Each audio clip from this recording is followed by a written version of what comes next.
नमस्कार दोस्तों, आज की कहानी में आपका स्वागत है।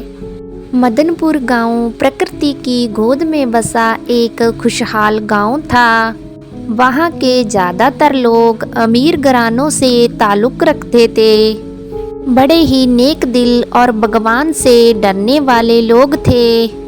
यही कारण था कि उस गांव की सीमा पर एक बार बंजारों के कबीले ने डेरे डाले तो वो वहीं के होकर रह गए। इतना गांव का प्यार मिला कि उन्होंने अपनी जीविका जैसे लोहे के औजार बनाना, खेल तमाशे दिखाना लगभग छोड़ ही दिए थे। गांव की जमीन पर कुछ शर्तों के चलते खेती बाड़ी करते और पशु भी रखने लगे थे। कबीले के मुखिया की छोटे भाई की बेटी लाजो एक जमींदार की हवेली में काम करती थी। लाजो का रंग सांवला था, लेकिन शरीर के अंग ऐसे कि कोई नुक्स क्या निकाल दे। काली लंबी चोटी कमर से नीचे लटकती, वो कैसा भी पुराना कपड़ा और बेरंग कपड़ा पहन ले उस पर फबता था। 5 वर्ष पहले उसका विवाह किया था। लाजो लगभग 2 महीने की गर्भवती हुई थी तो ऐसा दुखों का पहाड़ टूटा। वह विधवा हो गई। माँ बाप बेटी का दुख देख ना सके। अकेली संतान थी, ले आए अपने साथ। कुछ समय बाद लाजो ने एक लड़के को जन्म दिया, जिसका नाम कमला रखा था। 4 वर्ष का हो गया था आज कमला। लाजो अपने बेटे पर जान लुटाती थी। एक दिन लाजो पानी भरने सड़क की दूसरी ओर निकल ही रही थी कि उसके पास एक कार आकर रुकी। कार से एक आदमी, जिसकी दाढ़ी और बालों में सफेदी भी झलक रही थी, वह लाजो की तरफ आया तो लाजो घबरा गई। तब वह आदमी बोला, घबराओ नहीं, मुझे पानी चाहिए। तभी लाजो ने उसे पहचान लिया कि वह जिस जमींदार की हवेली में काम करने जाती है, उसके पास अक्सर वह आदमी आता जाता है। उसका नाम चंद्रभान था। तब वह बोला, कहाँ खो गई? अपना एक मटका पानी का भरकर मेरी गाड़ी के पास ले चलो। मेरी कार का इंजन गर्म हो गया है, मुझे उसमें पानी डालना है, एक चाबी वाले खिलौने की तरह। लाजो ने पास वाले कुएं से मटका भरकर उसकी कार में डाल दिया। उसी दौरान वो लाजो को टकटकी बांधे देख रहा था। तब उसने पूछा कि इस खिदमत के बदले तुम्हें क्या चाहिए? लाजो चुपचाप खड़ी रही, साथ में अपने आंचल को ठीक करने लगी। तब वह आदमी बोला, कार में बैठो, मैं तुम्हें सैर कराता हूँ। उसने कार का दरवाज़ा खोला और बैठने का इशारा किया। वह ऐसे उस कार में बैठ गई कि जैसे उस पर किसी ने जादू कर दिया हो। जब चंद्रभान ने गाड़ी चला दी और फिर ना रोकी, लाजो उसे पसंद आ गई थी। उसने कार को अपनी हवेली में जाकर ही रोका। लाजो के घर वालों ने पुलिस में रिपोर्ट भी लिखवानी चाहिए, लेकिन दरोगा ने आंखें दिखाकर भिगा दिया। किसी में इतनी हिम्मत न हुई कि उसके रास्ते में आए। फिर अमीर आदमी गरीब विधवा बंजारन को उठा ले गया। यह थाने वालों के लिए अनोखी बात ना थी। चंद्रभान की हवेली देखकर लाजो तो हैरान रह गई थी। चंद्रभान की बीवी को इन 20 सालों में कोई बच्चा ना हुआ था। चंद्रभान को अब बच्चे की तमन्ना थी। चंद्रभान ने लाजो से कहा, तुम मेरी हवेली की चौखट के अंदर आ गई हो, अब तो तुम्हारा वापिस जाना नामुमकिन है। मैं तुम्हें जहाँ मजाक में नहीं लाया, तुम मुझे पहली ही नज़र में भा गई थी। मैं तुमसे शादी करूँगा। यह तुम्हारे लिए बड़ी इज्जत की बात होनी चाहिए। लाजो ने कहा कि मेरा बेटा। बस इतना बोलकर वह चुप हो गई। तो चंद्रभान ने कहा, उसको तुमने बुलाना होगा। वो जो कर रहा था उसे जबरदस्ती भी मना सकता था। यह लाजो की खुशकिस्मती थी कि उसने लाजो को बीवी बनाने का ख्याल किया। अगर इज्जत उतार कर छोड़ देता तो कौन उसका क्या बिगाड़ पाता। उसने लाजो के माँ और बापू को बुलाकर अपनी इच्छा बता दी। अगर वह ना नुकर करते तो चंद्रबान उन पर कोई जुल्म करता। गरीब तो अपनी गुर्बत से मजबूर होता है, और यही लाजो के माँ बाप की बेबसी थी। लाजो के माँ बाप को चंद्रबान ने मोटी रकम दी और कभी उस तरफ आने के लिए मना कर दिया। अब लाजो आजाद थी, चंद्रबान ने उससे शादी कर ली। लाजो कमसन थी, चंद्रबान उम्र में काफी बड़े थे। फिर भी लाजो के दिमाग पर उसका जादू सा साया रहता। वह जो कहते लाजो चुपचाप करती जाती। विवाह के बाद लाजो को उस घर में जो इज्जत मिली उसकी लाजो ने कल्पना भी ना की थी। वह सारे घर की मालकिन बन गई थी। चंद्रबान लाजो पर अपनी जान छिड़कता था। उसने लाजो को सोने से पीला कर दिया था। लाजो अब बंजारन से मलिका बन गई थी। हर काम के लिए नौकरानी हाजिर हो जाती। अब लाजो विधवा की जिंदगी को छोड़कर चंद्रबान की इज्जत बन गई थी। चंद्रबान की प्यार की छाँव में लाजो आनंदित रहती। एक माँ बस चोरी छिपे अपने बेटे से मिलने जाती, क्योंकि जब लाजो के बापू ने चंद्रबान से पैसे लिए और उसके ताया और कबीले के लोग उसके बापू से नाराज हो गए थे। कभी कभी लाजो की माँ लाजो के बेटे कमला को अपने दुपट्टे की ओड़ में छिपाकर मिलवाने ले जाती। फिर समय बीतने पर लाजो ने चंद्रबान की हवेली में पहले लड़के को जन्म दिया, और तब चंद्रबान ने जिता दिया, अब तुम अपनी माँ और पहले बेटे कमला को बिल्कुल भूल जाओ। इस घर में उनके लिए कोई जगह नहीं है। पहले लाजो चंद्रबान की बीबी थी, अब उसके बेटे की माँ बन चुकी थी।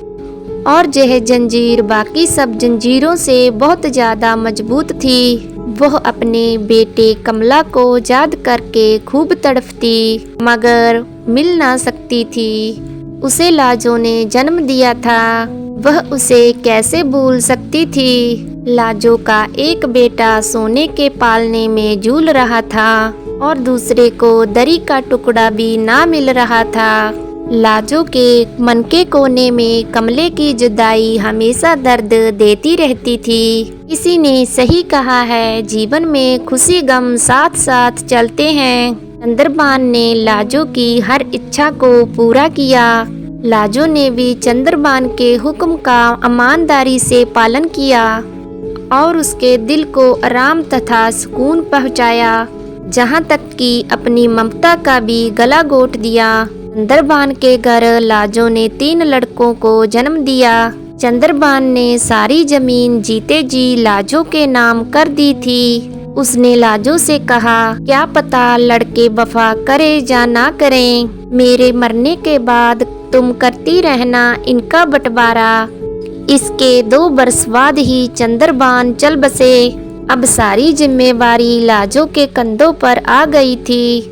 तीनों बेटे अपने अपने काम में मगन थे। उन्हें लाजो की तन्हाई और अकेलेपन से कोई मतलब ना था।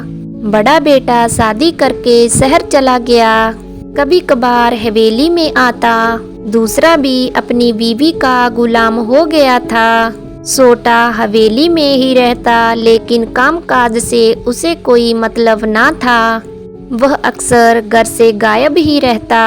पढ़ाई में भी उसका मन ना लगता। लाजो अपने तीनों बेटों पर जान छिड़कती थी, लेकिन बेटों ने अपनी माँ से मुंह मोड़ लिया था। लाजो ने कभी इन बेटों से यह ना बताया था कि उनका एक भाई और भी है।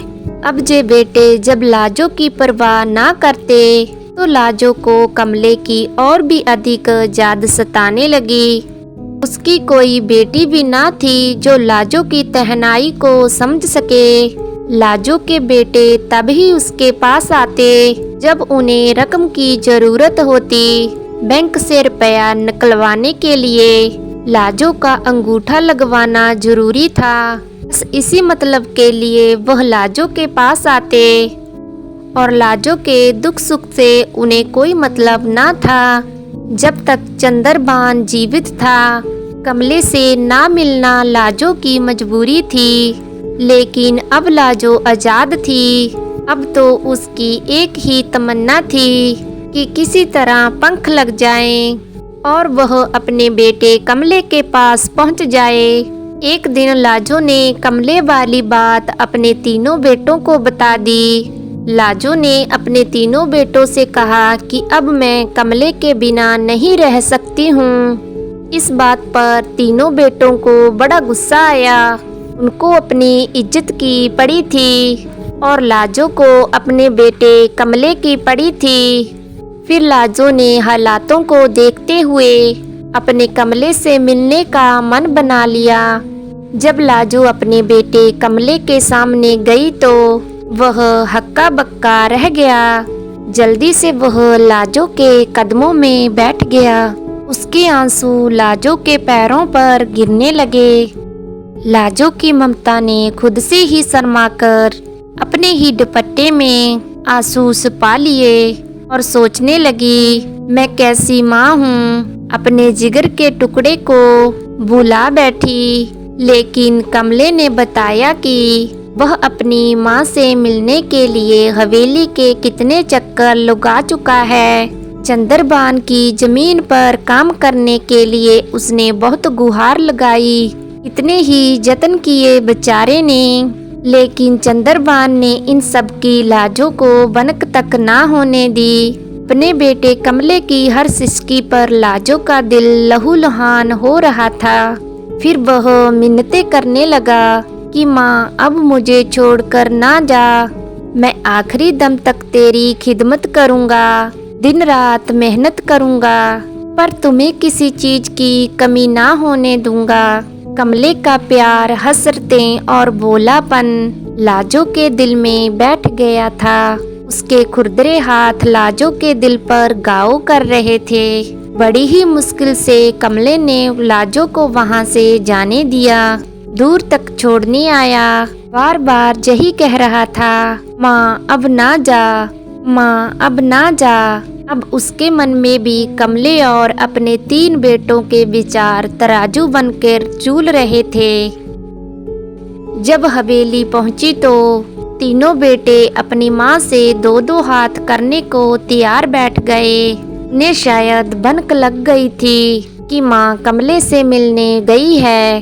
सभी ने झगड़ा किया, जायदाद बांटने की बात कही। अब तीनों बेटे लाजो को भी उसका हक ना देना चाहते थे। शायद उनको यह खतरा था कि शायद माँ अपने हिस्से की दौलत लेकर कमले के नाम ना कर दे।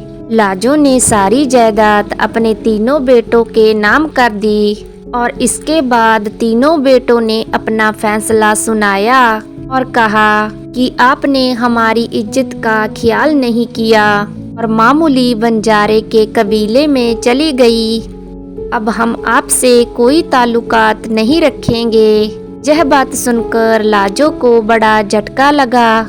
लाजो ने जिनको जन्म दिया, पाला पोसा, अपनी जवानी उनके नाम की, वही आज दौलत के घमंड में अपनी माँ को आंखें दिखा रहे थे। लाजो ने भी अब फैसला कर लिया कि अब वह अपना बुढ़ापा कमले के पास ही गुजारेगी।